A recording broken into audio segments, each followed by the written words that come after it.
একটা বাইক হলে যথেষ্ট, একটা সাইকেল হলে যথেষ্ট, কিন্তু আমাদের যিনি প্রেসিডেন্ট আছে তার কি এরকম সাইকেল হলে যথেষ্ট?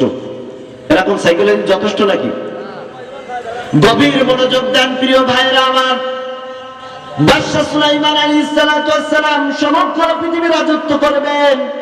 আল্লাহর পক্ষ থেকে একটা সিংহাসনের ব্যবস্থা করলেন। আল্লাহ পাক রব্বুল আলামিন তাকে এমন একটা সিংহাসন দিয়েছিলেন, তাফসীর ইবনে কাসিরের ভিতরে আছে তার সিংহাসনটার ভিতরে এত বড় এত প্রশস্ত জায়গা ছিল, যার ভিতরে 6 লক্ষ আসন বসিয়ে ওই সিংহাসনটা বাতাসের মাধ্যমে পৃথিবীর এক প্রান্ত থেকে অন্য প্রান্তে যাইতে পারত। সুবহানাল্লাহ, সুবহানাল্লাহ। আল্লাহর বান্দা সুলাইমান আলাইহিস সালাতু ওয়াস সালাম একবার সিংহাসন নিয়ে উপর দিয়ে যাইতেছে। এমন সময় সুলাইমান আলাইহিস সালাতু ওয়াস সালামের একজন উম্মত তিনি জমিনে দাঁড়িয়ে দাঁড়িয়ে বাদশা সুলাইমান আলাইহিস সালাতু ওয়াস সালামের সিংহাসনের দিকে তাকিয়ে জোরে জোরে বললেন, আল্লাহু আকবার, সুবহানাল্লাহ, সুবহানাল্লাহ। আল্লাহ তাআলা বাদশা সুলাইমান আলাইহিস সালাতু ওয়াস সালামকে কি বড় সিংহাসন দিয়েছে। ওই আল্লাহর নবীর পয়গম্বরের উম্মত যখন এরকম ভাবে আল্লাহর প্রশংসা করেছে, বাতাসের মাধ্যমে মুহূর্তের ভিতরে এই কথাটা পৌঁছে দিয়েছেন সুলাইমান আলাইহিস সালাতু ওয়াস সালামের কাছে। কে? আল্লাহ তাআলা পৌঁছে দিয়েছেন। সুলাইমান আলাইহিস সালাতু ওয়াস সালামের কানের ভিতরে যখন এই শব্দ পৌঁছাই গেল, সুলাইমান আলাইহিস সালাতু ওয়াস সালাম বললেন, আর সামনে এগোনো যাবে না, জরুরি অবতরণ করেন এই মুহূর্তে বান্দার নিকট, আমার এই উম্মতের নিকট। উম্মতের সামনে গিয়ে যখন অবতরণ করা হলো, উম্মত থেকে ভয় পাইতেছে, কারণ একটু আগে না আমি বাদশা সুলাইমানের সিংহাসন দেখে কিছু কিছু মনে মনে বলতেছিলাম, না জানি আমার মনে আর মুখের দ্বারা এমন কোন স্লিপার টান হয়ে গেছে কিনা, স্লিপ করে কোনো কথা বের হয়ে গেছে কিনা, যেটা সুলাইমানের শানের খেলাফ হয়ে গেছে। তার জন্য সুলাইমান আলাইহিস সালাতু ওয়াস সালাম পাকড়ার জন্য আমার কাছে চলে আসলো। ওই লোকটা বীরত সাব্যস্ত হয়ে গেলেন। বাদশা সুলাইমান আলাইহিস সালাতু ওয়াস সালাম আসলেন।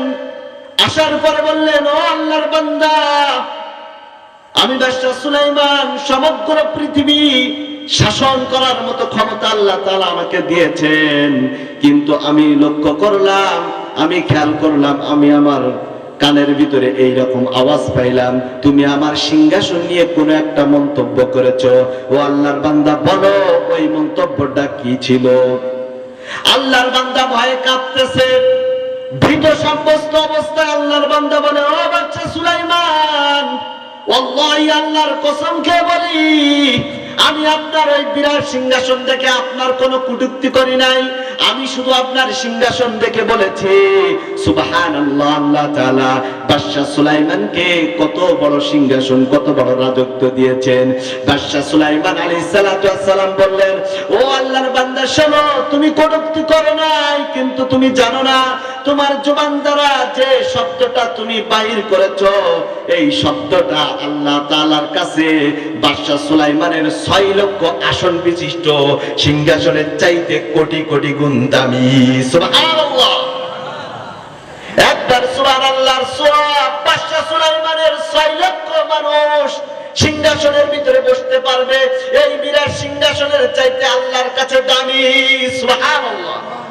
বসে বসে কত সময় পেলাম রে ভাই, কিন্তু জবান দ্বারা সুবহানাল্লাহ, আলহামদুলিল্লাহ, এই কথাটা কি একটু বাইর করা যাবে না? যাবে না একটু বাইর করা? সম্মানিত হাজিরিন, খুতবার প্রথমে যে আয়াতে কারিমাটা তেলাওয়াত করেছি, আল্লাহ সুবহানাহু ওয়া তাআলা পবিত্র কালামুল্লাহর ভিতরে সূরাতুল মুমিনিনের ভিতরে আয়াত নাজিল করলেন, সূরা মুমিন, যার ভিতরে মুমিনদের বৈশিষ্ট্য দিয়েছেন। কাদের বৈশিষ্ট্য? মুমিনদের বৈশিষ্ট্য দিয়েছেন।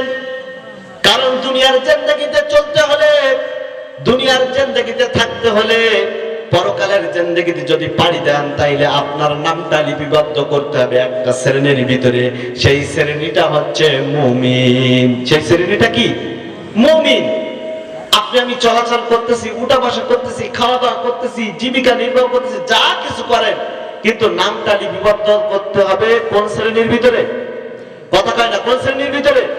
মুমিনদের ভিতরে আমার নামটা অন্তর্ভুক্ত করতে হবে, লিপিবদ্ধ করতে হবে। মুমিনদের যে তালিকা থাকবে, যদি আমার নামটা মুশরিকদের তালিকাভুক্ত থাকে আমি হালাক হয়ে যাব, ধ্বংস হয়ে যাব। মুনাফিকদের তালিকাভুক্ত থাকে আমি হালাক হয়ে যাব, ধ্বংস হয়ে যাব। আর যদি মুমিনদের তালিকাভুক্ত থাকে তো আল্লাহ চাইতা পরবর্তী কালের জন্য, পরবর্তী জিন্দেগির জন্য একবার শান্তি আর শান্তি। কিরকম শান্তি? আর ওই শান্তির মেয়াদ কতদিন? ইমাম গাজ্জালী রহমতুল্লাহ আলাইহি তারা কিতাবের ভিতরে লিখতেছেন, ও দুনিয়ার মানুষ, তোমরা কি জানো মৃত্যুর পরের জিন্দেগির লম্বা সময়টার মেয়াদ কত?